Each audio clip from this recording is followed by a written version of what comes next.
it's a broken chair, then we always switch it. I think the person who's not here needs to take that broken chair. Can I request that we order Ms. Wallman another chair?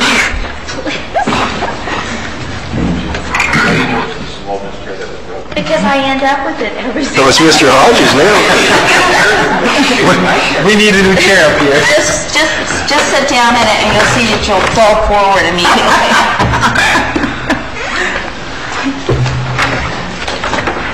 You ready? We're going to call the Committee of the Whole meeting to order. Tuesday, July the 11th, 2006 at 5:52 p.m.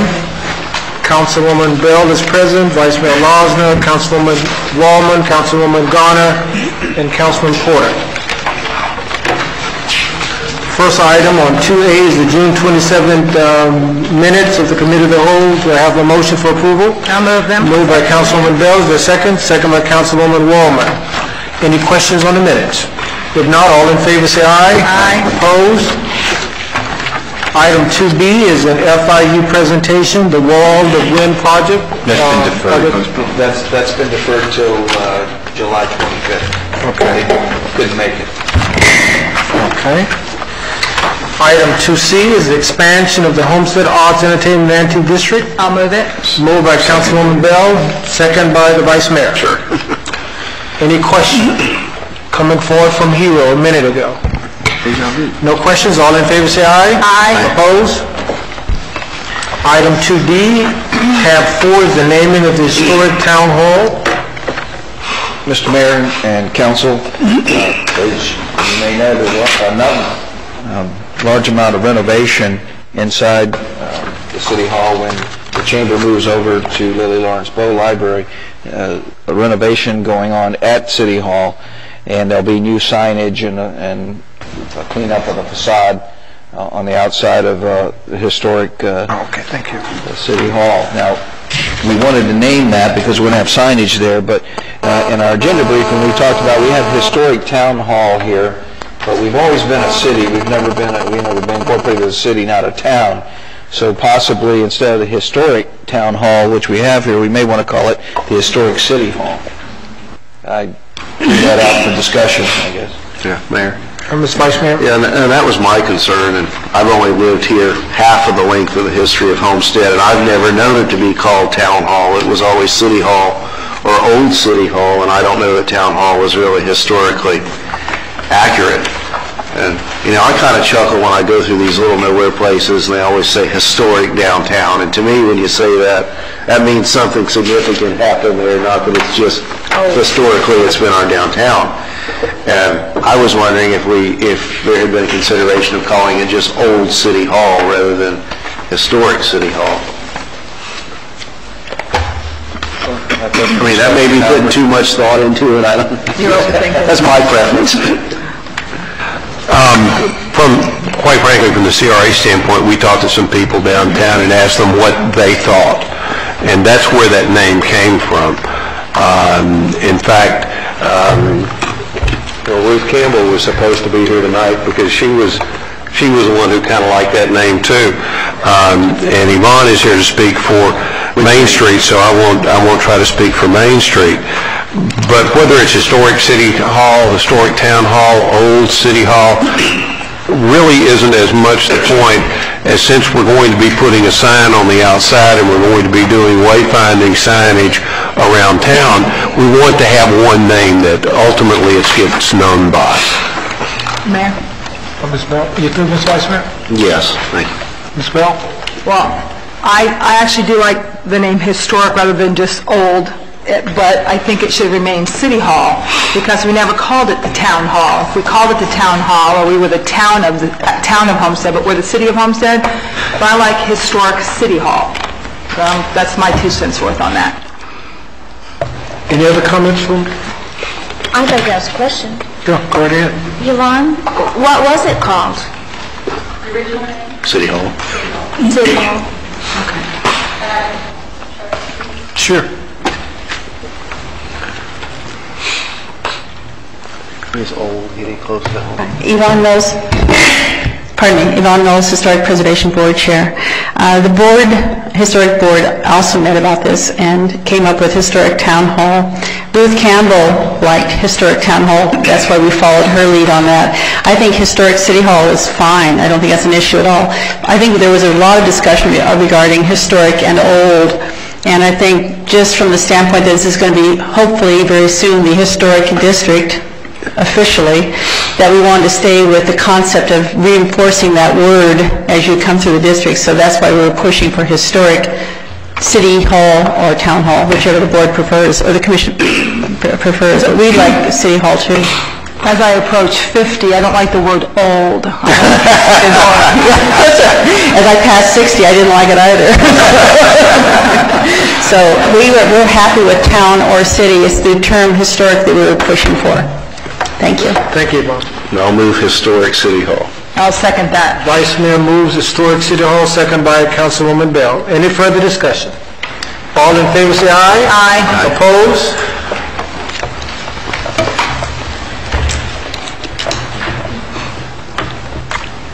Item 3, Councilwoman Bell. Thank you. We have RFP 200615, our independent auditing services. Councilwoman Bell, Mayor and Council, the staff recommends, after evaluation committee has looked at the results of our RFP advertisement, has recommended for our independent auditing services, and those are the people every year annually audit the City of Homestead's financials. We did have, for the last 3 years and a year extension, Racklin and Coing, and we felt that it was time to put it back out to RFP. Onto the streets. We did. The committee, again, recommended Racklin and Cohen as being the most responsive. Responded to our... A second motion. I make a motion that we go ahead and... It's been properly moved and seconded. Any comments or questions from council? Comments or questions from the audience? Thank you. All in favor say aye. Aye. And the ayes carry. Thank you, Mayor. Item 4, City Code, Councilwoman Garner. Thank you, Mayor. First item is the adoption and implementation of new commercial development standards. This item was previously brought to council, but since we had few people here and it didn't go through my committee, we decided to defer it for further review. And I just want to say that these ladies have done an excellent job. This is really timely. What it really does is gives us basic guidelines for commercial development, and it's mostly aesthetics. You know, we want everything to look nice, and with all the commercial components coming in now, it's the perfect time. It's got a lot of definitions just to explain the terminology, and after that it has general guidelines, and then it separates it into districts, specific areas. Some areas have, you know, more important things than others. I know we went over this before. It has the established districts, which provide for the general standards, of course, which would apply to any new development or any redeveloped properties. And that mostly includes parking and streetscape design, architecture, signs, and specific uses. And it's too bad Mr. Hodge isn't here, because I know he'd be excited that it requires for everything to be underground.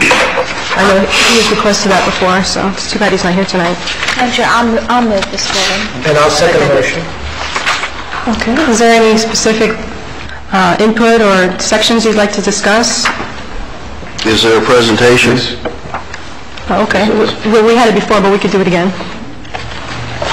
Well, I guess it was the same one. I go ahead and I've got some items marked if you're ready to. We're prepared to present. It is going to be a very similar presentation to the last CAL meeting. However, some of the council members weren't in attendance, so we're happy to give the... Interject whatever questions you have on it. I don't think you need to go back to another presentation. Okay. Okay. I guess I'll refer for ease of finding these things. You know, and I understand that this is in large measure geared to a new development, but we also want to make sure that we're not over-regulating the rehabilitation of residential areas that have evolved into commercial, professional office, as well as implementing what we did along the Northwest First Avenue corridor to promote commercial office type use in the apartment building several years ago.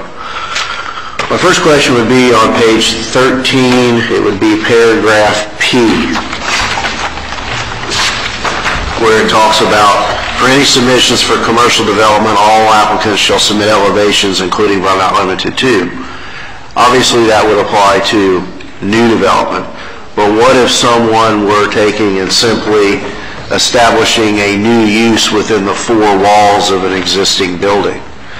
Would they also be required to expend that additional architectural expense to submit renderings of an existing property that was substantially going to remain the same? Yeah, I'm not addressing landscaping, I'm talking about the bricks and mortar of the building. Right, I think we can, I think we can answer that. There was a section, I think it's included, what section is that, James? It stated that substantial redevelopment would be 50% or more of the value of the property, which is very substantial. So I think if it's less than... So a use change from residential... No, would not trigger any of these, no. Because hopefully, there'll be some continuation of the conversion of some of these older historic and architecturally distinct residences to commercial. On page 15, where we talk about underground utilities, I guess I'd have the same question. If a existing building has the overhead service, are you going to require someone who's doing a new use to go underground, or is that back to the 50%? Back to the 50% throughout the whole document is right. All right, on page 17, where you talk about cross-access. Have we addressed what happens if neighboring property owners can't come to some agreement? I mean, you get into property rights, insurance, and liability issues, and there may be cases where adjoining neighbors that really should have that cross-access easement just can't come to a private agreement.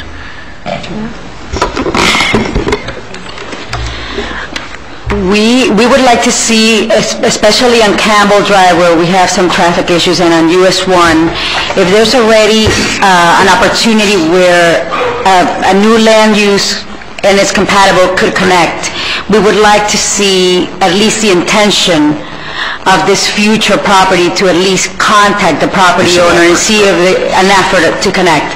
If there cannot be a vehicular access, at least we would like to see some pedestrian connectivity. We would like to see that people don't have to at least get in their cars and go and drive to an adjacent property. If they could walk to it or connect through through a shared access through the vehicle, that would be appropriate. Okay. All right. Back to page 16 on paragraph 3. Major public entrances shall only be located along, and it enumerates that. I know of some instances where, let's say, a property's on a corner and the main entrance and the parking is better situated in the rear. How do we address that? Mostly thinking about some residential rehab. Well, if we would like to see where it makes more sense. If there's going to be a transit stop, for example, on US 1 or on Campbell Drive, then we would like to see the major pedestrian entrance also be aware of this situation and have the major pedestrian entrance located there. But if it makes more sense for traffic to have the vehicular access on the other side street, of course we would have it there. Obviously, you've got requirements elsewhere for improved access to the entrance of the building. Of course, I think ADA would require that anyway. All right, on page 17, where you talk about number 7, you talk about decorative paved, and I keyed into the word paved. Would that include concrete or pavers? Yeah, it's concrete. You don't mean asphalt necessarily when you say paved. Right.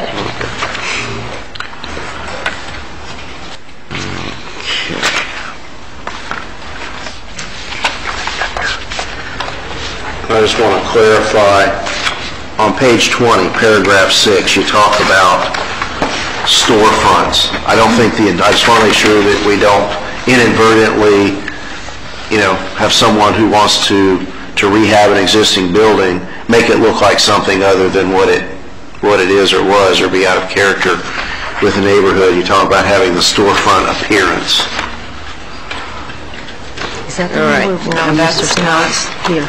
No, because in other places you talk about, being compatible and in scale with the neighborhood and so forth. It has to have similar... Right. I think what this is saying is that this commercial developments should have some type of acknowledgement that they are commercial developments. And I think in strip malls and things like that, the idea was to have these consistent throughout developments, so that there was consideration when designing these storefronts, and that there was acknowledgement that there was a commercial structure and not a residential structure, and the architecture would reflect that. Okay. On page 20, number 5, you talk about scale. For buildings taller than 3-story will be evaluated on a case-by-case basis. And I like this, but I want to be sure that I think we all understand that as things exist now, let's say out on North Chrome Avenue, out to the city limits, where there are properties zoned for business that abut residential, I think as a matter of right currently they could go to 4 stories. Is Rick Schonder here? Yes, sir. There are areas like that. And I guess, again, I'll let them think about giving you an answer, but I think the idea is to look at it on a case-by-case basis, but by the same token, if it is of right, we would look at it from the standpoint of, I guess at this point, a little more jawboning than anything else. Try to get something that is appropriate to what else is around. Well, I would support even scaling back if we could do that, certainly where some of those abut old traditional that probably are not going to evolve, that 2 is probably sufficient rather than 3. Okay. Let's see. A couple of other things. It's a typo. The last word on page 23. Spell check doesn't catch toe versus 2.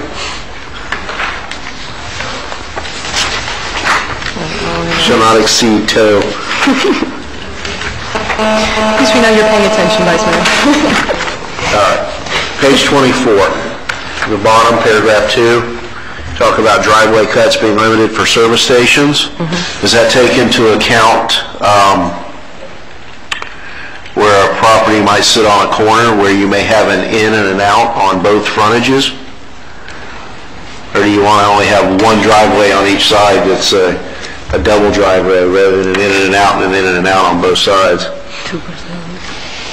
Section 3553, 2. Where you talk about driveway cuts? I mean, we would look at them on a case-by-case basis. Right. In these cases where you have on a corner, of course you would also have a limit, and also you have to look at the driveway spacing. So you can't have too many driveway cuts, even if they're on a corner. So you have to have a minimum spacing requirement, and if it's on Campbell Drive, you have to have a distance of 250 feet between driveways and things like this. So from a traffic point of view, you have to look at what the minimum distance is, and your neighbors, what the distance is to the upstream and downstream intersections and to the upstream and downstream driveways. So we look at them on a case-by-case basis. Right, because as I went through this, I thought of real-world examples of existing conditions that I see every day. And I know there are a lot of gas stations on corners, up and down Chrome Avenue particularly, that on both exposures have 2 separate driveways where you can go in and out on either one, and that's not necessarily good from a traffic standpoint. So. Because it creates we understand it creates a lot of potential conflict points, and that's what we're trying to regulate. All right. Anyway. I think that was the last comment I had with what was before us. When you gave your presentation a couple of weeks ago, though, I noticed you had a graphic depiction of the boundaries of each zone. And again, this issue came up with one of the rezonings that came in a few weeks ago. And Rick, if you could look at that, or Rick and Sherry, and make sure that the Northwest 15th Street corridor is not over-described. I really don't believe that the commercial overlay goes all the way over to 2nd Avenue unencumbered north of 15th Street. And I didn't see the map in this package, but in the in the PowerPoint, I think you've got that commercial overlay going too far west by maybe a block and a half. So that's just something that we need to look at between now and first reading. We'll check it, sir. That's all I have. Thank you, Mayor. Thank you, Mr. Vice Mayor. Any other comments? Any other comments? Mr. Porter? Oh, sure, I'm sorry. It's all right. Let me take a back seat. The intensity of the changes kind of reminds me of like what we experienced when we did the PUD. It was a very, very broad stroke attempt to do a whole lot of stuff at one time. And I know during the course of the PUDs, there were minor fluctuations that we had to address once the business community or the builders or whoever came in, and we had to address the problems on a case-by-case basis, one at a time almost. The appeals process for this is similar. I mean, if we find that one specific point keeps developers or commercial contractors from being able to do their job, how do we find out that we need to address that? Is that something that Rick will be able to point out to us, or Sherry, or you understand my question, Rick?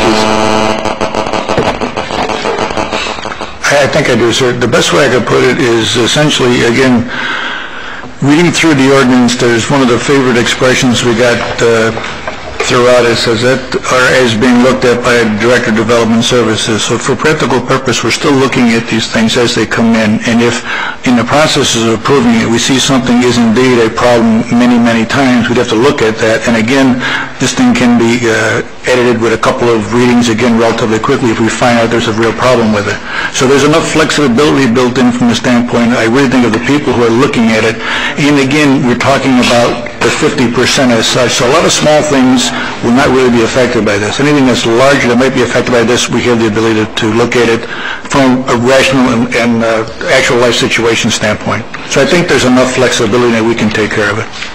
Well, I know that when you do a major change like this, you're always going to have some bumps in the road, but it's not etched in stone that we can't bend and flex a little bit as we go through this, because we've done this with the PUD process, and it's still, the PUD process is still a living, breathing document that changes almost daily. If we find the equivalent of the garage issue, they can come back and be changed as needed again, sir. No problem with that at all.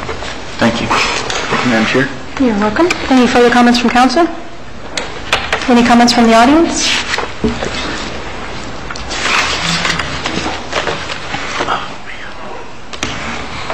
Hi, Yvonne Knowles again. This has nothing to do with the downtown district, but there is an egregious example of a development that paid no attention to its next-door neighbor, and this is the strip mall that occurred right next to Tiffany's restaurant, and it went right up to a zero lot line and completely blocked an ongoing, very successful business and it's a very attractive building. And I was wondering, in your planning, whether you know of this particular situation, and like Vice Mayor Losner said, when you read this, you started thinking of existing problems and existing buildings, and this one popped out of my mind immediately. And I was wondering how you were addressing this so this doesn't happen again in the future, where a neighboring building is not adversely affected by a new construction of a commercial property. Amanda, if I might. Go ahead. Yvonne, I live just a couple blocks from there, and when that happened, I was furious, and that's one of the things that compelled me to become interested in running for office, quite frankly. That was, and I did investigate that, that was a variance that was sought by the owner of that particular site, and that variance was granted by council to allow them to do that. And that is just deplorable looking. It still is deplorable looking. I don't care how much landscape they try to cram in between their parking area and the sidewalk. It looks like a nightmare. It should have never happened. But that was a variance that the owner then applied for and was granted. So that's where this council comes in, that we have to be very careful in not granting those types of variances, because sometimes what you visualize as going to happen, and then when you see what you approved, you actually see it. It's just, it's gross. So, but I know exactly what you're talking about, because it bothers me almost every time. I'm kind of used to it now, but it bothers me every time I drive by it. Will this process kind of produce a checking system? May I address that, please, Ms. Bell and Yvonne? Yes, I will, from this standpoint. And I'm getting a little bit of input in my ear from the back. Basically speaking, what this does, it memorializes a lot of what we're doing right now with the urban designer, whether it be Debbie, whether it be Lisa, whether it be Alfredo. And the project you brought up, I know of as well, that thankfully is before my time. It would not happen now basically because the three urban designers as well as Sherry and myself would not have let it happen. It should not have happened before it did. There's no way to say that it will never happen again. But basically by having the urban designer involved in this thing and memorialize what we have here, there's at least 3 or 4 people that can look at it first. So it shouldn't happen again. Question then, Sure. What if somebody applies for that variance and then you guys tell them no and they come and show up and appeal to council? You guys have, They can do again, that. yes, they can do that, and you could, at that point, most likely be asking staff for their input, and we'd tell you what we think, and hopefully you'd agree with us and tell the person, no, thank you. Hopefully. Yes, ma'am. Ms. Waldman. As I recall, and that's going back a few years, but as I recall, it was staff's recommendation that, and that, Richard, I don't know if you were here at that meeting, but it was staff recommendation, and we had no choice but to grant it to them. Well, first of all, I wasn't here during that time either, Ms. Wallman, but that staff is no longer here, I can tell you that for sure. The people who put that forward, to the best of my knowledge, none of them are still here from staff. This staff has a different perception of what it should be. Because I remember we went over and over, and I love Tiffany's, and I loved the previous owners, and I love Lorraine now, but I mean, it was a bad situation because we had no help from staff, and staff told us that we pretty much had no choice because they owned the property and they had the right to build that shopping center. I think they have the right to build a shopping center. It's my own personal opinion that staff erred in terms of the setbacks that they allowed in the first place, and that's the reason why the northern end of the site is so much further forward and blocks out the adjacent restaurant. That, in my opinion, should not have been allowed. It was, and again, it's history that we cannot change. But it's history that's being brought up here tonight. No, I'm just saying. It's important that we have staff's comments on it because, and I'm sorry you weren't here when that happened, but I remember it went, and I don't know if anybody else remembers or not, but it went on and on and on for many, many different meetings, and we saw the pictures. I mean, I went down there. I mean, I saw the trash. I saw all these things. But we were strapped. I mean, we were in a position where we were told they owned the property, they had the right to build the shopping center, they bought the property knowing that they had the right to build the shopping center, and, you know, it was a very bad situation. I agree with you, ma'am. I think it was. I still think it was mishandled by staff without knowing all the specifics. I can only tell you from staff as it occurs now, that will not happen. And I think the point is that was a bad example of what we don't want to happen again, and these guidelines are going to help us keep that from happening. Hopefully, yes, ma'am. Any further comments from council? Data has been properly moved and seconded. All in favor? Aye. Any opposed? And the ayes carry. Thank you very much. Thank you, Lisa. Thank you, Debbie. Thank you, Sherry. And Rick. The next item is the adoption of new landlord license code. Rick and Sherry and I have been working on this for quite some time. At the last council meeting, I announced that we would be bringing it forward, and I discussed it with some of the residents on the east side, and they're very excited to see something that might help their neighborhood. Currently, we do have business licensing code, which has no teeth to it. It states that if you have 2 or more rental units, you must have a license, and you are supposed to be inspected.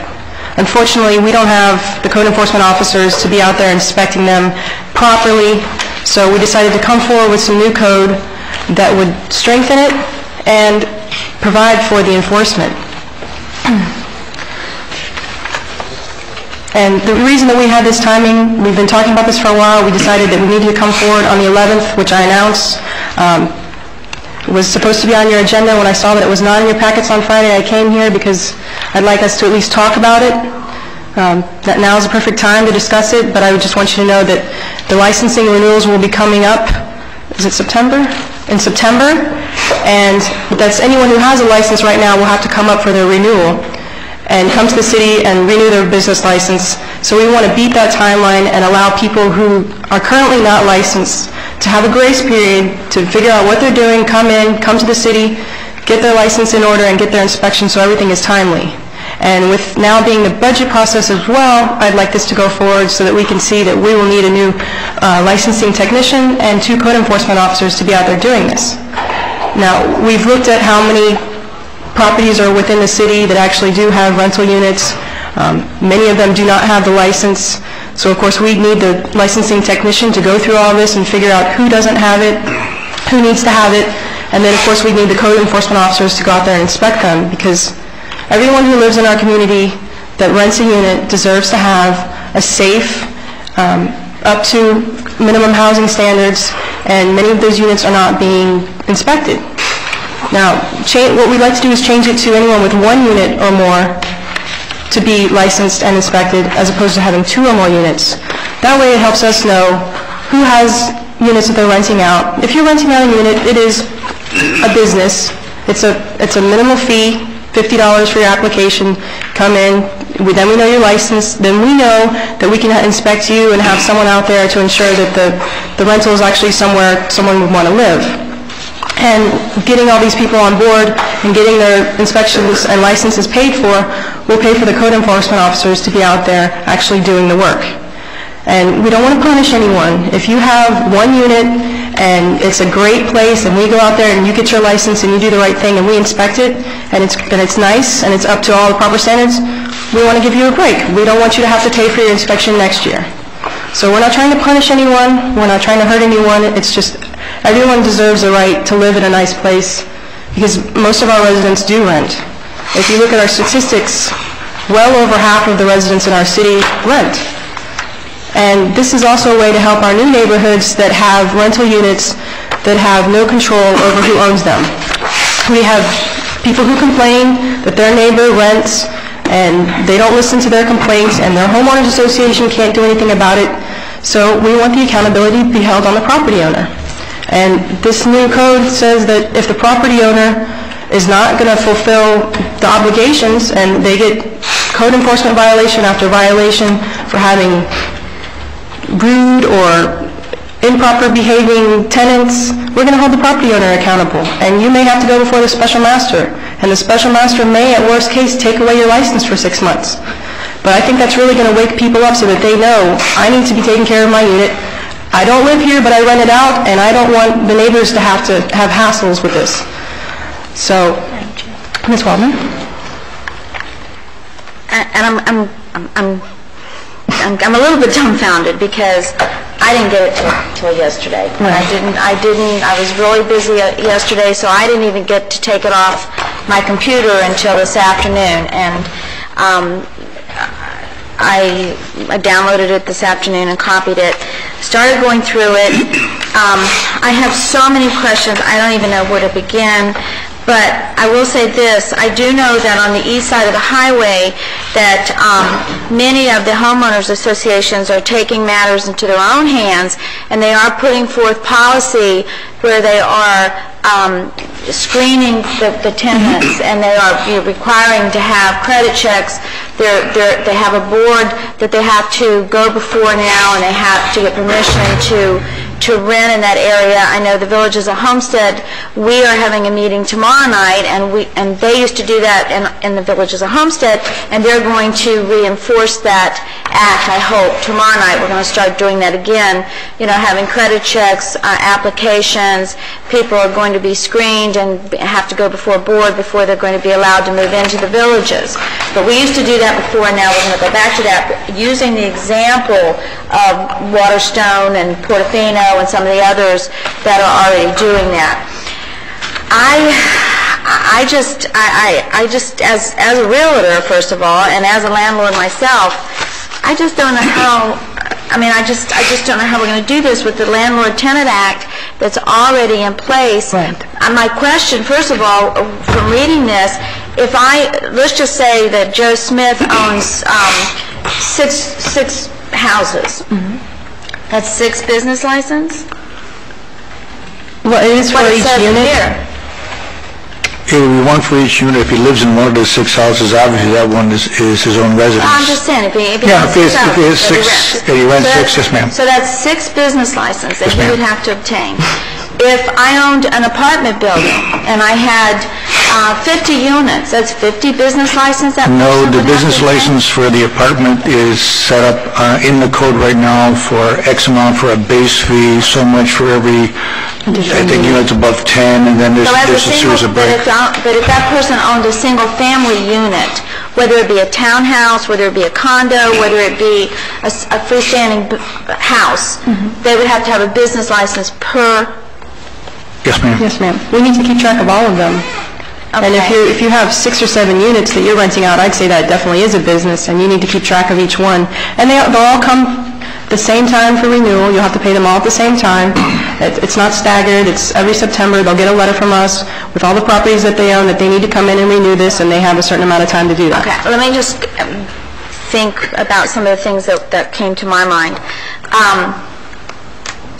And I'm just going to throw out an example, because I know this has happened to many people. Let's just say somebody lives next door to you and they don't particularly care for you. They call the police because a little bit of loud music, two disturbances, and then the landlord could lose his business license, correct? The trash was left out by accident. 2 disturbances, the person could lose their business license. All right, then they're forced to eviction. Now, how can, with the Landlord-Tenant Act in place, how can you evict a tenant? I don't know.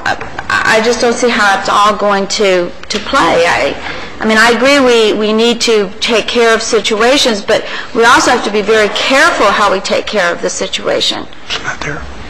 Councilwoman Gardner, when Ms. Waldman's finished, I'd like to address these two. To go back to answer your first one, could that end up in canceling the license? Yes, ma'am. It depends on how that person treats the citation. And obviously, a certain amount of citations will have to be looked at from the code enforcement person's input to see what's going on, and possibly the special master to see what's going on.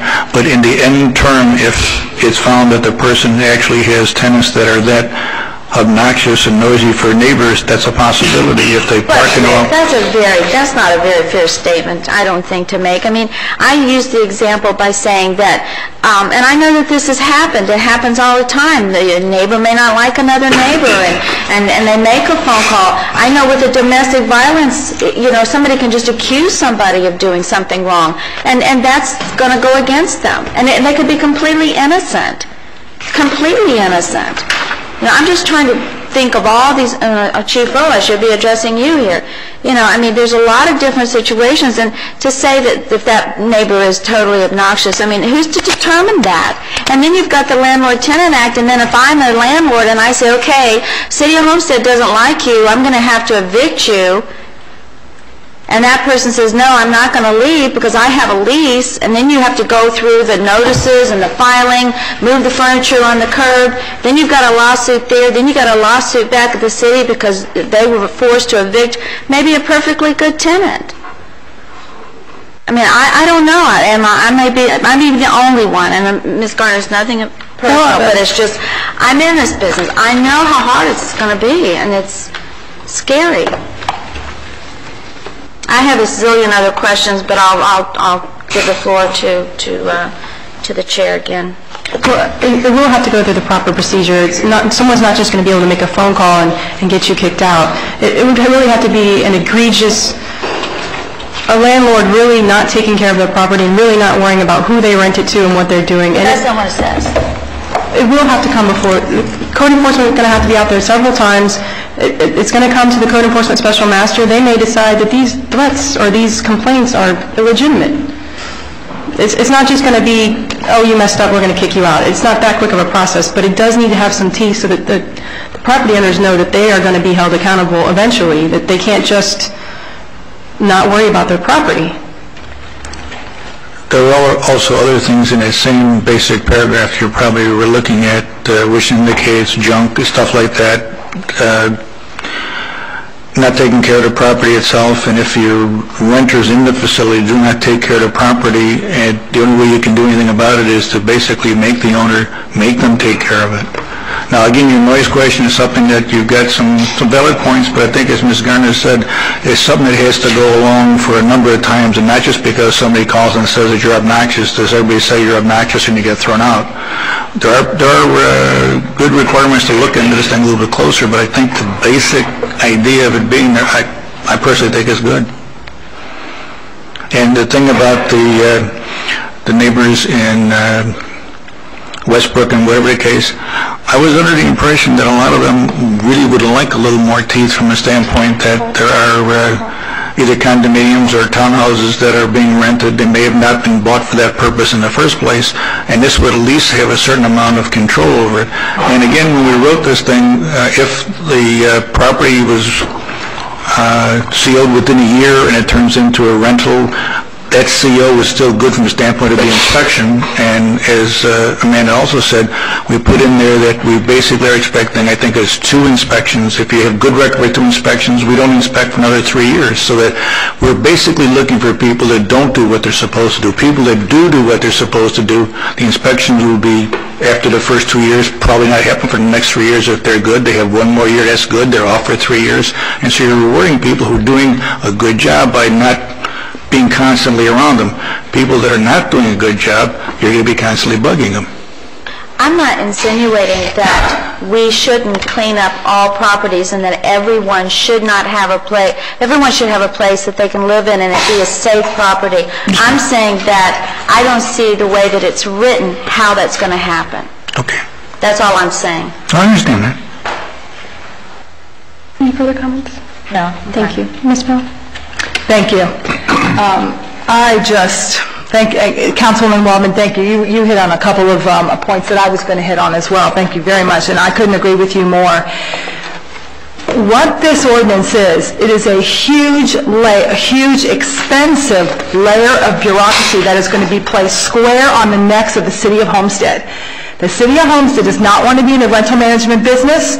We already, and with all due respect, Councilwoman Waldman, I do recognize that you are working to fix a perceived problem, and I understand that. And with all due respect, this is just absolutely not the way to do it. And looking at this ordinance, we are going to have to hire 3 people, including 2 enforcement officers and a clerk, at the tune of $57,000 a year just to handle the rental properties. That's something that they're unable to do right now, and if we enforce this, then we can have them do what they actually should be doing. We don't have them, they're needed to do now. We need them now. This gives us a reason to hire them. It's part of the proposal, so I'm going to address it. Now, what we're doing is we are adding layers and layers of bureaucracy. It's going to correct nothing. We already have noise ordinances on the books. We already have a level of decorum for trash pickup and when you're supposed to put your auto out, when you're supposed to bring it in, and your recycling. That's already in place. We already have a huge onus of work and burden being put squarely on the shoulders of our code enforcement, and now we're asking them to go into the rental management business. I just think this is bizarre. Also, there is no clear line of demarcation between somebody who owns 1 property or somebody who owns 500 properties. And it's very clear when you have 214 rental license holders that own 4,872 units, that would be classified as a business because, as you can see, that's a very small number to have 5,000 units. And now you have another 1,600 residential units without a business license. I have 1 2-bedroom, 2-bath townhouse in the city of Homestead that I rent out. Now, I rent that out, I'm just going to put it out there, for $850 a month. If that's my business, I'm a pretty poor businesswoman and I'm losing money. That's not a business, that's an investment. There is no clear line of demarcation between owning 1 unit and owning 5,000 units. I'm sorry, but this makes no sense to me. I've always believed in smaller government. Let the people handle it. Things will correct themselves. You know, we had some of the very same problems that we're experiencing now after Hurricane Andrew, when a lot of people sold their houses for a song and left. Those problems corrected themselves. Those people fixed those houses up. They were rentals for many years, and then they eventually got sold. Now, let me throw another caveat in there. Rental property owners pay much higher taxes to the city of Homestead than do normal property owners, because what I pay on my on my rental property is a capital gains property. There is no 3% cap per year on that tax bill. So every single year, that tax bill goes to the value of the particular neighborhood of the community. So if I paid $50,000 for that property and the assessor says it's now worth $200, I'm taxed at $200. There is no 3% cap. So it may not look, it does appear to be punitive to me. It appears very punitive. You talk about opening up a Pandora's box. This is going to open up a huge Pandora's box. And let me give, now we want to add more code enforcement officers and a clerk just to handle this. Now we go in and we get Mr. Inspector number 1, and he goes and inspects my house. He says, this house gets a clean bill of health. 1 week later, the house burns down and everybody in the house dies. Now the city gets sued because that inspector said that house was safe. So now, since we're in the inspection business now, we get sued and the onus of that responsibility falls squarely on our shoulders. This is not where we belong as a city. We do not belong in private business. These types of things take care of themselves. You let capitalism and free enterprise work and it will work. Every single tenant and every single landlord, if you have a neighbor and you know that there's a renter in there and that they're trashing that house out, whatever, you pick up the phone and you call code enforcement because we can do it. And if I was to have, I'm very careful with my tenants, they take very good care of the property, and I take very good care of the property. If there was a problem, I want to know it, and the responsibility falls on me. But you don't create another layer of bureaucracy to enforce what you're not enforcing now. You work with what you have on the books already. You enforce the regulations that you have. You don't create a whole new batch of them that you can't enforce. And I am adamantly opposed to hiring 3 staffers to be able to handle this. I think our police department is so overburdened now, we can't even handle the code enforcement problems that we have. And we're going to hire code enforcement officers just to handle rental properties.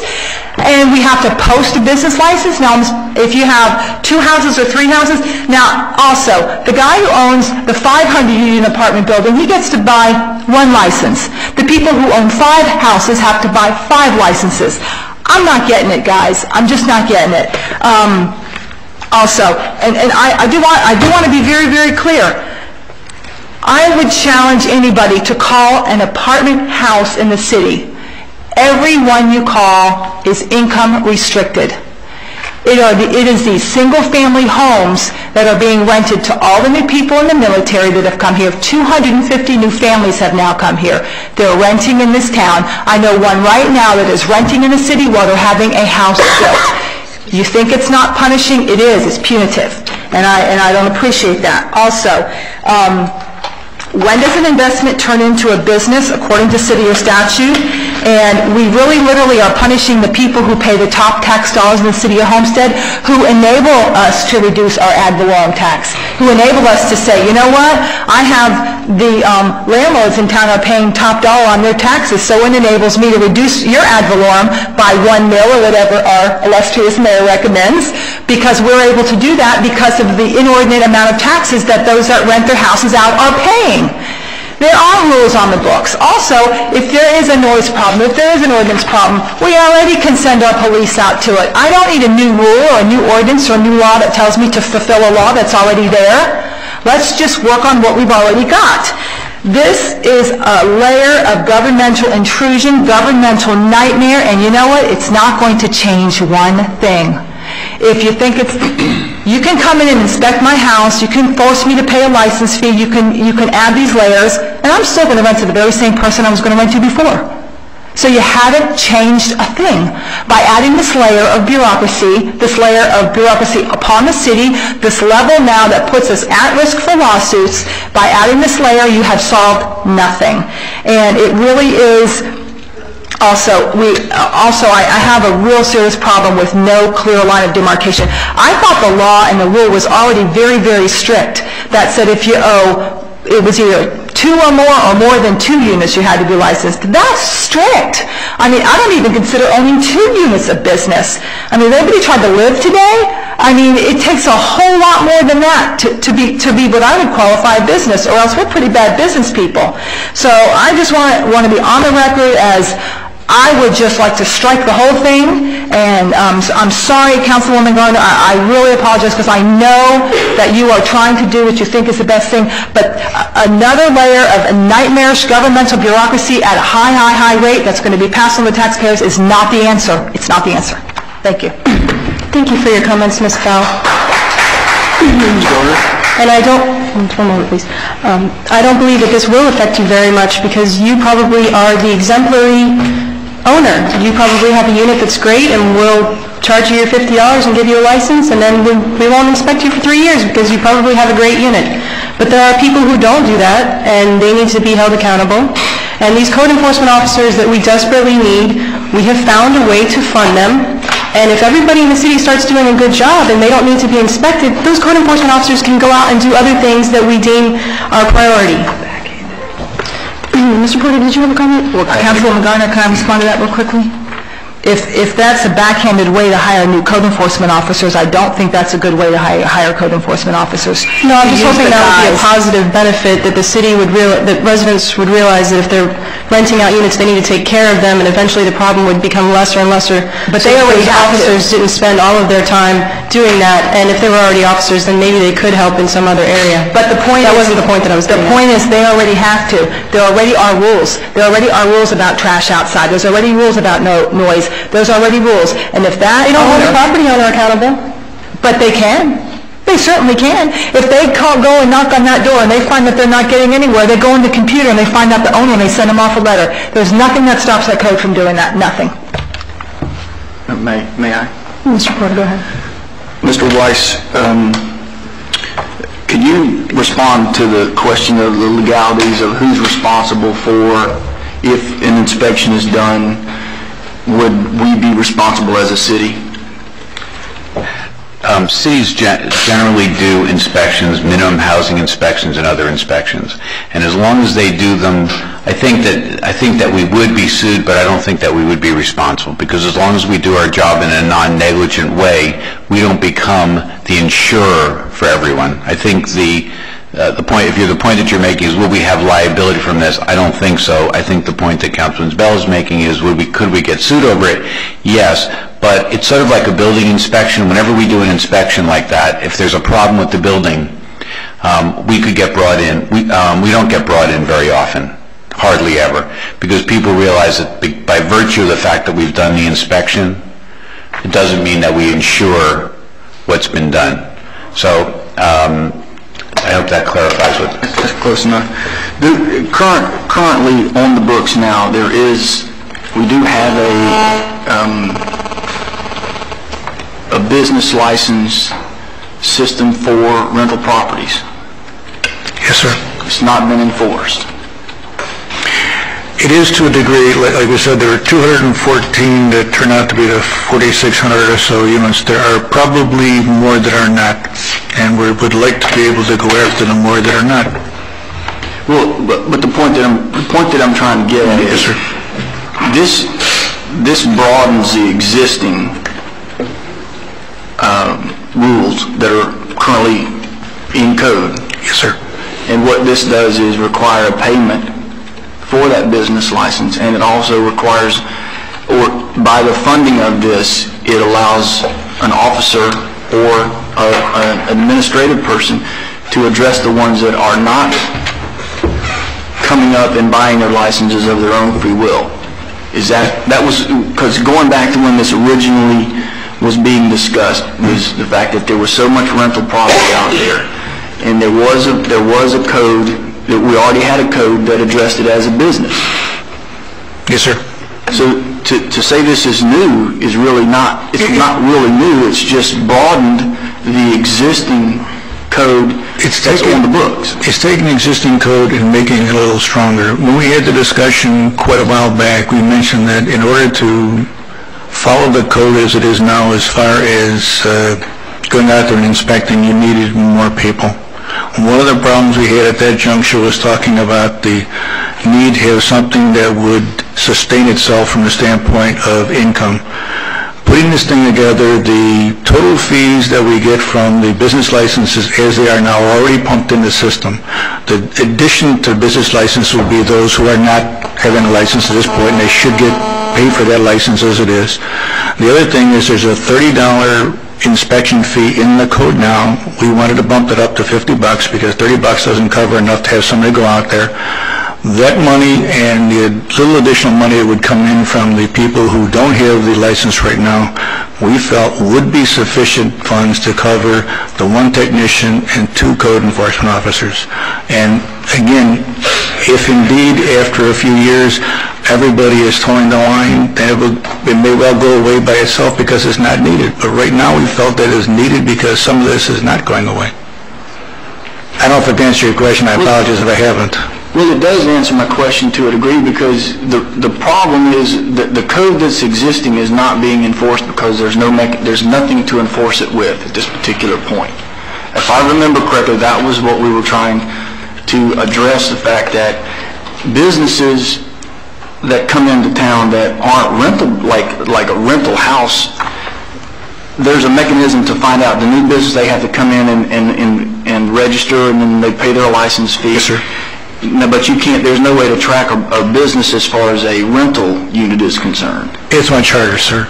Again, if it's an apartment building, yes, you can see that, but as far as a house or a townhouse, that's much harder to Does this expanded version of the existing code, does it give us the ability to go and address a larger spectrum of the people that are not going voluntarily pulling licenses? I believe it does.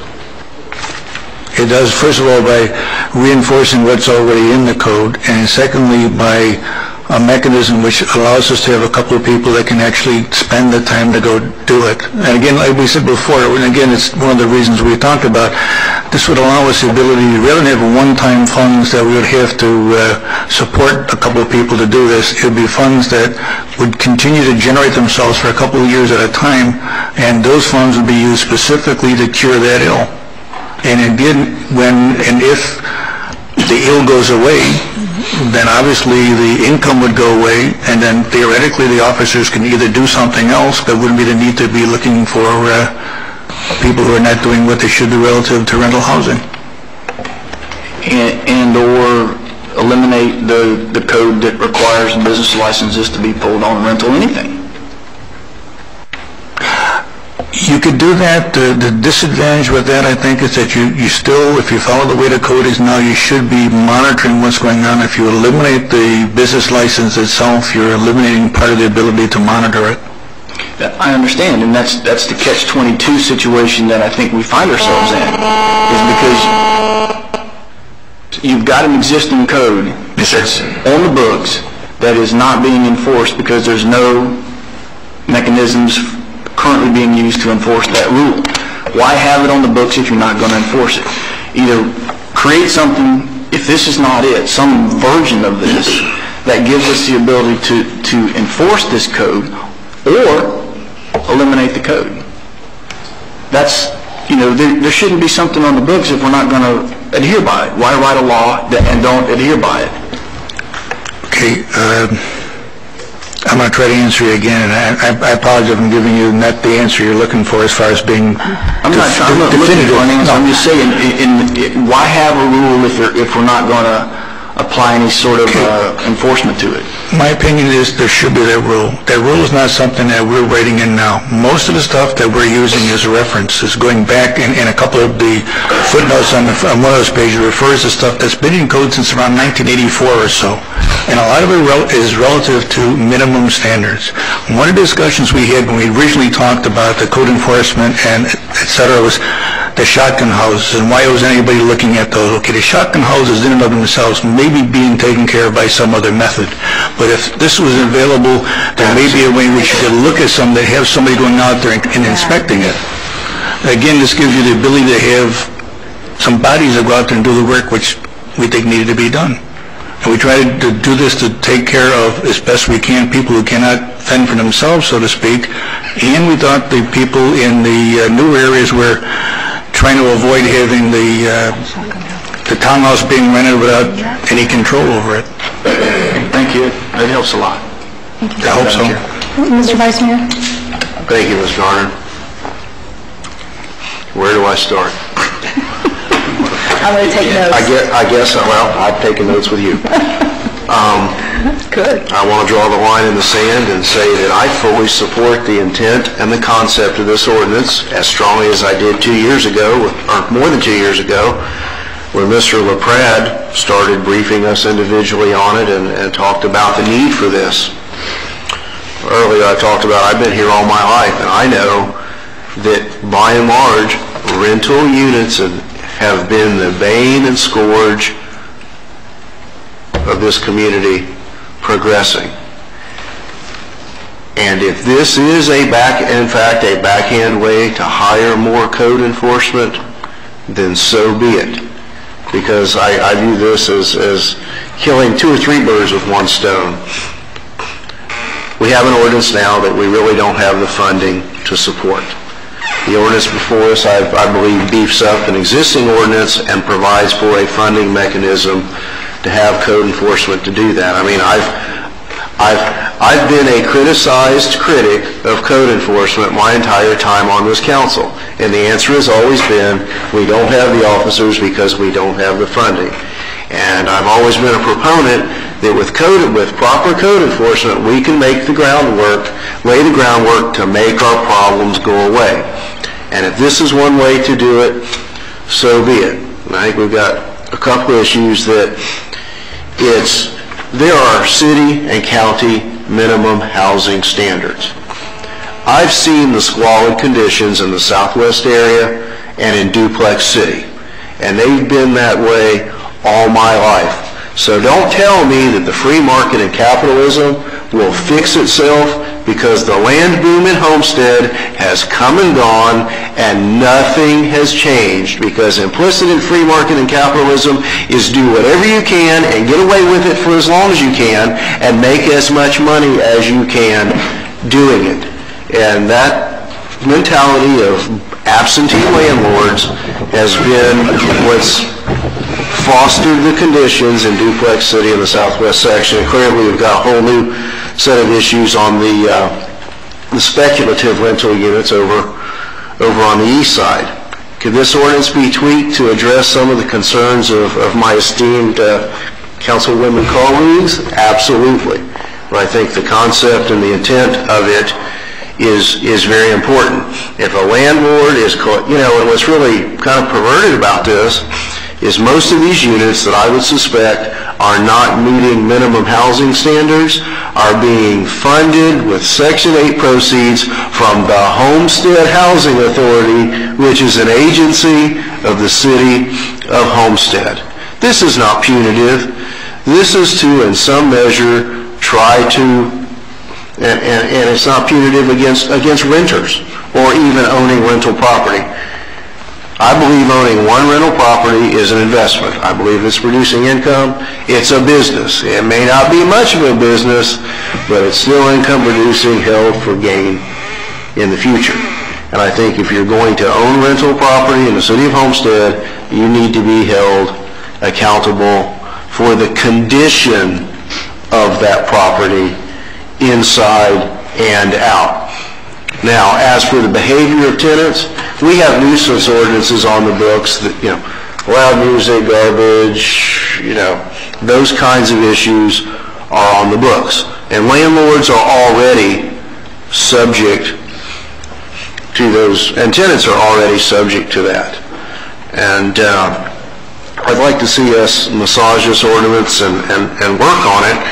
And I've heard over and over again tonight, too much government intrusion. Well, I heard that when we tried to bring the renters ordinance forward to let associations police themselves because the associations weren't allowed to act. What's the answer? Clearly, for 45 or 50 years, nothing has been done, and that's clearly not the answer. So if we're not going to enact the renter clearance ordinance, and we're not going to enact this to help police the physical conditions that people are forced to live in this community, what is the answer? I believe that to a large measure, this is in fact appropriate government intrusion. It's about the health, safety, and welfare, not only of the people who are living there, and certainly probably would not be living there by choice. You know, we have a huge segment in this community that have no alternative for housing, and we need to respect that. But I say to those who are collecting proceeds from other agencies or directly from their tenants, that those conditions will not be allowed to exist in the city of Homestead. And this ordinance will allow us to have the funding to begin making headway. I think the renter issue on the east side is absolutely going to take care of itself through natural market forces as those speculators sell out. I truly believe that, but I think we've got other issues throughout that are going to be tougher to deal with, and I'd like to see us to move forward and at least move this forward and maybe have another separate workshop, single issue to express our concerns. Now I'm going to ask something publicly, and it's not personal and it's not meant to embarrass, but perception is everything. And this is how strongly I feel that this should move forward. And if you have already privately addressed this, I apologize. But I want to ask the attorney that if any council member who currently owns rental property would be impacted, should that council member be sitting up here and discussing and voting on this issue? Or is there a conflict? What the law basically is that a person's prohibited from voting on something is if they're part of a relatively small group. And not knowing exactly the number of people involved, my guess is the numbers that the cases use are 25 to 50. My feeling is that there's more than 25 to 50 people that would be affected by this ordinance, so that I'd be glad to look into it closer. But if I thought that people were sitting here addressing this, then you would see me get up and whisper in their ear as I have done from time to time. So you may not have any reason to know until tonight that somebody could be impacted by this, and I think what you actually I know more than people think I know. But he just doesn't share it with us. No, but that's generally the number, 25, 50. I feel like I know that at least several council people do own property, but I think it affects more than 25 to 50 people, and therefore it's part of a larger group. And that's the same rationale as we're allowed to vote on tax increases and decreases that personally affect us. I just want, because there's been a lot of public barbs back and forth about who has what conflict and perception. I strongly believe that this should go forward. I will tell you this. If I have to resort to that, I will. I don't generally like to answer questions about individual council members' conflict publicly. I encourage everybody to speak to me, and you all have, but I feel comfortable about this one. But I would really prefer, it becomes very, very, I've been in situations where council members, every time there's a voter saying, Richard, does this one have it's very difficult. So I prefer that council members deal with their own conflicts, because it becomes very... Well, absolutely. Yeah. Thank you, Richard. Councilwoman Garner. That's all I have. Thank you for your comments, Mr. Vice Mayor. Before I get to Ms. Waldman, the mayor, and Ms. Bell, I just want to, one thing, the license schedule, the fee schedule is separate, and we do believe that we should separate somebody who owns just one house versus somebody who has apartment complexes with lots of units. Those should be different fees, but we're still working on the fee schedule, because that'll be a different subject. And we're working with the attorneys on that, so we'll be bringing that forward when we figure something out. But for right now, it looks like we're giving someone the same thing. You own one house, you own an apartment. It's not the same, and we're trying to distinguish them even further so that it's not the single-family person that's being penalized. But we haven't gotten through that with the attorneys yet. Well, let me add one thing to make sure that the schedule of values in the code as is right now does run throughout the different kinds of apartment houses, motels, single-family residences, etc.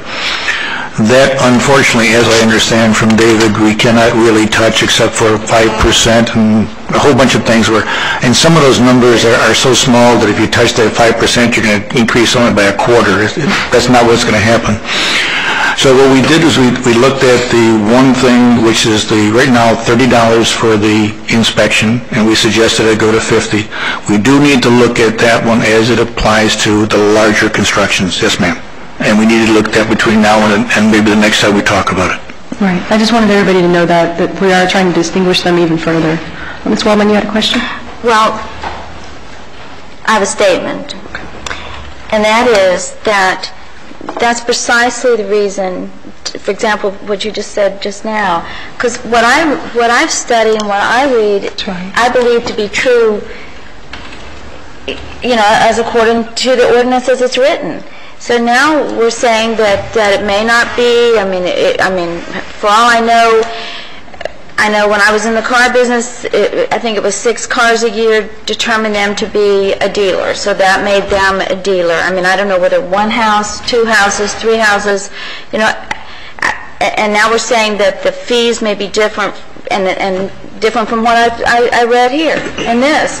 So with that being said, as it's written, I can't endorse it.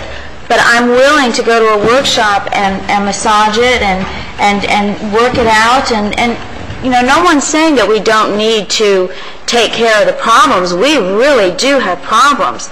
But that's a good example just there, Ms. Garner. I mean, saying that we haven't really worked on we haven't worked out the fee schedule yet. But because that's not what I read here in this, and that's not why I said what I said earlier.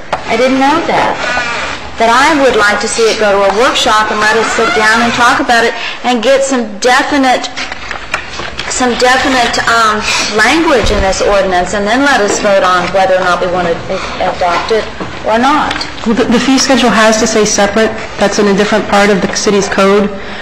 But I appreciate your comments, and if you or Mr. Lausner have anything specific that you can forward to Rick and Sherry, we can try to work on that. Thank you. Mr. Mayor?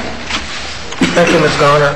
I think this came up 2 years ago from the Vice Mayor Chair that Ms. Garner take a look at it, and I appreciate you bringing it forward. Let me ask, have we looked at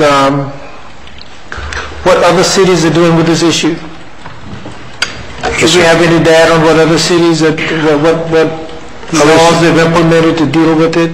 We have looked at mostly the fee structure in other cities. We have looked at a couple of their ordinances. In fact, this is patterned after one in Gainesville, which I believe was one of the first ones that did it. So we've used that as a guide, and again, Waystar has looked at it, and it's quite different than that, but it's using that as the basis. So we have looked at that from the standpoint of what somebody else has done for it. And we looked at some of the numbers as well, sir. At our workshop, could you share with us the cities in Miami-Dade County, what they're doing in terms of folks that own rental property and the fees and all that? I'd like to see a comparison. I think it would be very helpful. My other comment is I think we need to share it with a broad audience. Will this have to go through planning and zoning at some point? Is this an issue that goes? I don't believe it does, Richard. But we figured it would go to at least 2 councils, so that if indeed it went through tonight, so that there would be the opportunity to have it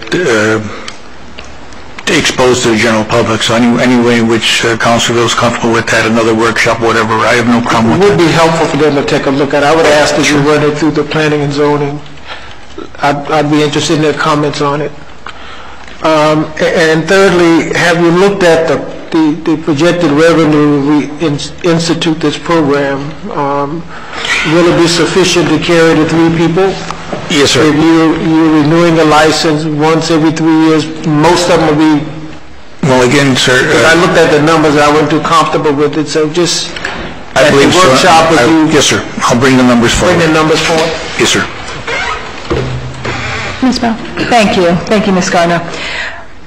I almost wonder if my comments were even properly heard. And I'm going to restate some of the things I said.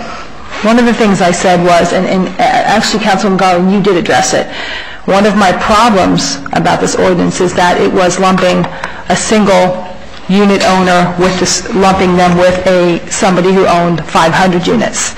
So I want to be clear on that. I want to be clear, I also stated that we already have an ordinance on the books Because an ordinance is not properly being enforced doesn't mean you create another ordinance that's not going to be properly enforced. When you have an ordinance that's not being properly enforced, you tighten up enforcement, you don't create another ordinance. That's what big government does, that's not what small, smart government does. I do not think these numbers work. There's no way that 3 employees that this permitting, I believe, is going to cover 3 full-time employees, especially, with the value that we're placing upon these, including benefits. I don't think that's going to happen. We have been working in the budget. Every single department head is putting in their wish list, if you will, on the budget, and one of the wish lists for the police department are officers as well as code enforcement officers. I think we do need code enforcement officers. But because some areas are not being properly enforced is not justification for adding another layer or another level of bureaucracy. I think using the squalid Southwest, as was stated, or the shotgun houses, or the crack shacks, or the duplex city in the Northwest, I think that's not a fair example, because there already are rules on the books to enforce that would deal with those particular places. There are things that you can do. You can go find out who owns those and send them letters and tell them your tenants are not properly putting their trash in or taking it out, or there's noise over there. We already have the ordinances on the books that need to be properly enforced, not create another level.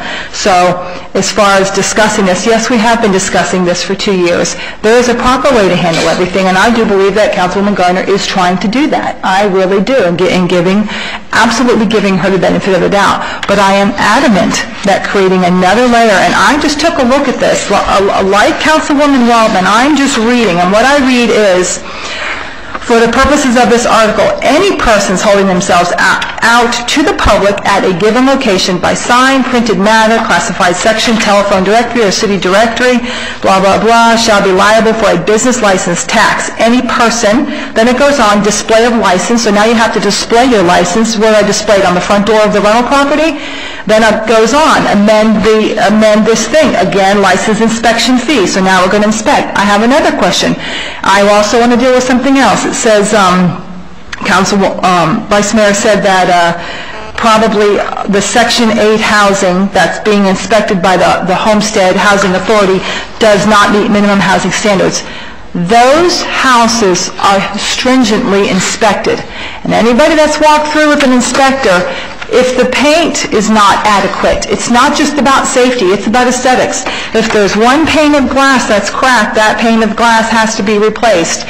They turn on all the faucets, they turn on all the burners in the stove, they check the electrical outlets. Don't sit here and tell me that those minimum housing standards are not being met. Now, if someone does rent to Section 8 and then they inspect, are we also then going to inspect? There's so many questions that really have not been answered by this, and what I'm looking at is what I have here that specifically is very punitive. It says if there's 2 complaints, that I as the owner have to evict. I'm going to evict. It's right here. And then it says that this doesn't apply if that dwelling is occupied by a relative. Why? So I can rent it to my sister and I don't have to follow the rules, or I can rent it to my mother, but if I rent it to my cousin, to somebody that, I know from church, well then I have to do that. I find a little bit of an inconsistency there. If I move out of town, I've got to hire a property manager, and I've got to hire a property manager here in order to manage my property. It's forcing me to do that as well. A certification of owner. As part of the license application, the owner must certify that he must certify that he will promptly terminate the tenancy of and file an eviction action against a tenant who commits 2 or more violations. I'm only going with what's right here and what I read. I cannot. Now, yes, we have problems. I don't know of a city that doesn't have a problem. I am very challenged by the statement that over half of our city is rental. I absolutely think that's false. If it's 1/3, if it's 33.3%, that probably is a little bit more accurate than half.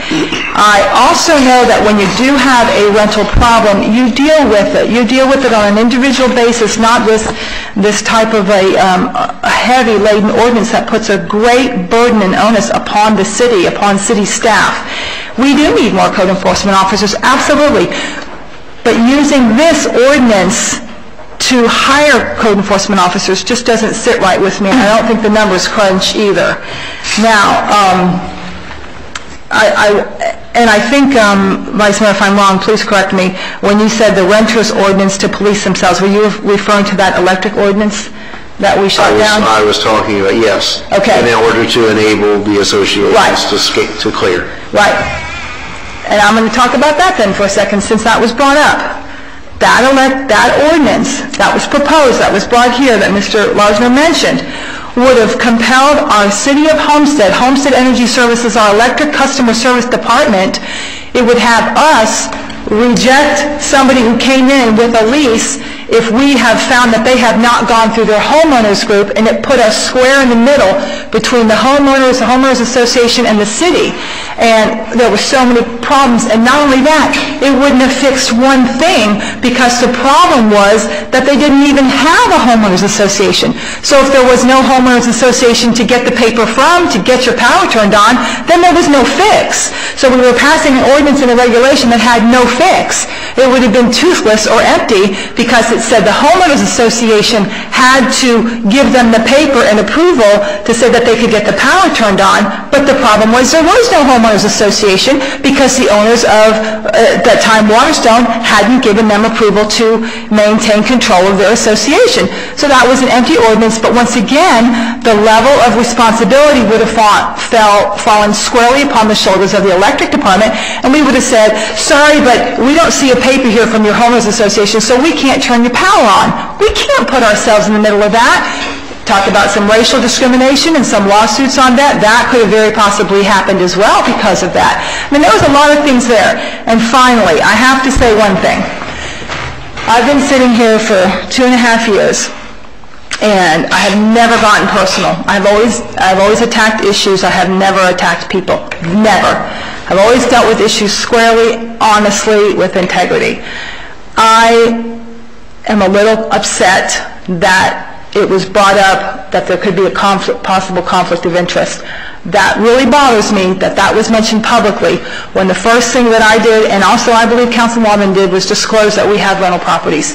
I don't sit here representing myself. I sit here representing the City of Homestead and you guys. Whether I had one property or no property, my position would remain the same. I'm troubled that that was brought up here. Quite frankly, it hurts my feelings a little bit, and I don't get my feelings hurt very easily. But I am a bit hurt by that. I think that was very inappropriate. I would never have done that. I think that's something that should only be done privately, and if there was a question about a conflict, I think that should have been done privately. I think we need to worry about our own conflicts and not publicly state that should somebody else have a conflict of interest. I was really bothered by that. That's all. Thank you. Thank you for your comments, Ms. Bell. I think what I'm hearing from council is they'd like to workshop this, give their input, get some numbers for the mayor. I'm going to get some other information so you guys can visualize this a little better. I'll get with Rick and Sherry, and we will get a date set for you. Thank you. Thank you, Madam Chair. On public safety, Councilman Porter. Mayor, this one will not be of any controversy. And it will be relatively short. Are you sure? I lost my place. Kids grant. I move it. Move it in second. And any discussion? It's free. Well, it's good money. It's maybe not free, but it's good money. All in favor? Aye. Motion carries. Item B is the traffic control jurisdiction agreement, which self-explanatory. We have to have this in order to go into private properties. This is our routine agreement that we use. Moved by the mayor. Is there a second? Second. Second by Ms. Bell. Any discussion? All in favor? Aye. Motion carries. The last one's got to be a mistake. I'm not the utility chair, Mayor. Go ahead and take it anyway. Okay. That's an A, by the way. No. Well, you got my name on here two different ways, so it kind of got me confused. Under the utility, we got a purchase order extension or change order, I guess, for services that are being provided by Burns & McDonnell. Mr. Manager, do you want to? Mr. Porter, Mayor and Council, as you know, we're involved in an extensive build-out of 2 substations and related transmission lines with those substations. As we have gone through this process, we've moved the location. We've had to change some of the design, engineering design of the transmission lines because of water, power, and light requirements. And this reflects some of those changes that when we started with Burns and McDonald that we did not put in their scope of service. For example, we changed the footprint or the siding at the Park of Commerce for the Renaissance substation because we ended up putting some land in there and then having to bring in Public Works because we lost the land. These are changes we had to initiate, and therefore they're having to respond. Right. Move the recommendation. Moved by the mayor. Is there a second? Second by Ms. Waldman. Any discussion?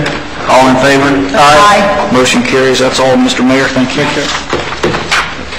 Any business, any additional business, Mr. Manager? Mr. Mayor, Council, we do have one non-agenda item in regards to hurricane grants and a resolution that we need to bring forward Monday, but we just got this yesterday afternoon, so we didn't have time to get the appropriate paperwork onto the agenda. And if you... No, go right ahead. Okay. Yesterday afternoon, I went to a meeting with the county. There is going to be $16.1 million made available for Miami-Dade County by the Department of Community Affairs. The county is required by the Department of Community Affairs to put in one application that includes the different areas of the county that need assistance. All of the cities but 3 were represented at the meeting yesterday. Because of the very short timeline that the Department of Community Affairs has put on the county, they have had to shorten that timeline to each city. And we have until the 21st, next week from Friday, to put together our wish list and some other things. We will be bringing forth next Monday to the council a new housing assistance plan that we have to have adopted as part of the application. It's something that we've been working on in the CRA for a couple of months anyway, because we knew that we were eventually going to have to do this for some other program, so we've already started on it. We'll have it finished. I'm not going to say it's going to be a perfect product and we can't go back and tweak it after next Monday, but we have to submit a housing assistance plan that minimally meets the requirements of DCA for the application. We will also be bringing forth a resolution that will authorize the submission of our needs to the county and bring forth a certification document for the mayor to sign, certifying to the different normal things that we have to do every time we do a CDBG application. We also have to make a decision as to whether or not we're going to request the county to treat us as a subrecipient, that being an entity to whom they contract with for us to go out and do the housing, or to seek contractors and nonprofits to do the housing rehabilitation, or do we want to operate under an interlocal agreement where they actually come into our community, pick the residents who are going to receive assistance, hire the contractors to do the work, pay the contractors directly, and we aren't really that much involved in it. We also have to designate a service area because DCA wants the money spent in a service area wherein it can make hopefully some difference. They aren't particularly interested in money being spread out all over the entire community such that you can't really tell that anything was ever done. They're wanting that any house that's addressed with the money be brought totally up to code and to Section 8 housing quality standards, so that the next time we have a Category 3 storm within a reasonable period of time, this won't be a house that will receive substantial damage because it will have been brought up to code, not simply given a new roof or simply had a small repair job and there are other major things that are left undone. We also have to provide the county an estimate of what our need is and how much our funding request is going to be. Because there's $16 million available, my guesstimate for our size city is if we can get $500,000 to $750,000, we'll be very lucky, based on our population versus the county's population as a whole. That doesn't mean we shouldn't ask for more, just simply to document our need, because if there's more money going to be coming down the pike, as we suspect that there may be, we certainly wouldn't want to be put in a position of when you ask for 6, you've got your 5, so you can only have 1 more. So we need to apply for that which we need in a particular service area. And we'll be bringing forth some recommendations next Monday night to the council. But because of this short time frame, we don't have the option of having a workshop on it or having a normal committee of the whole kind of discussion with documentation in front of you. We just don't have the luxury of that.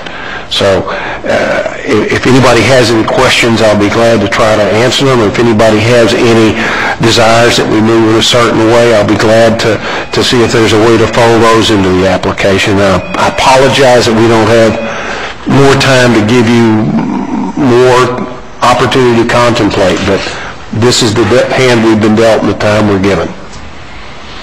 Thank you, Rick.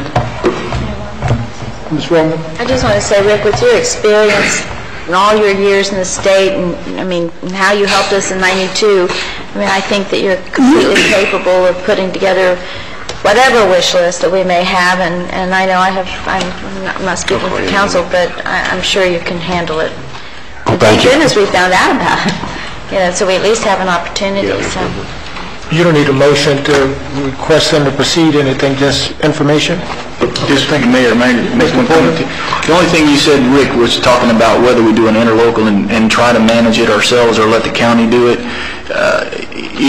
Everything's fairly strapped tight for employees, hours. Just make sure that if we do take it over ourselves internally, that we can, put the appropriate time into it. I'm not necessarily saying that the county can do a better job, but maybe they would have a mechanism already set up and the contacts. I believe that if we make the choice to go as a subrecipient or as an interlocal, there may be an opportunity at some point in time to change that desire, and there may not be. We may be held to it. But one of the things that we're considering in the Community Development Department for the next year is creating a housing specialist position and hiring a housing specialist to do these kinds of things and to put money in the budget for rehabilitation of housing. Assuming that survives the budget process, we would have a staff person on board who could undertake these things, because it will, according to the county, they say DCA is expecting to contract with the county sometime in December. Based on my experience with DCA, I think that's ambitious. I suspect it'll be sometime next spring, so that we would have plenty of time to address a staffing position. And that's assuming that we're going to get some of the money. Right. Okay. Thank you. Thank you, Mayor. Thank you. Anything else, Ms. Manager? Councilwoman Bell, anything else for them? Just one thing, Mayor. I want to let you know that last Friday I did meet with all of City Manager's staff and the Finance Department concerning the budget to see about your proposed reduction in the ad valorem and see with one mil reduction. So we're going to be crunching the numbers and see how that will work. So I just wanted to let you know we already had our first meeting on that. Good, very good. Thank you. Mr. Vice Mayor? No, I've been misconstrued and misquoted enough tonight. Ms. Walworth? No, thank you, Mayor. Ms. Garner? No business, Mayor, thank you. Mr. Porter? I'm fine. Thank you, Mayor. Thank you. Meeting is adjourned. Thank you all very much.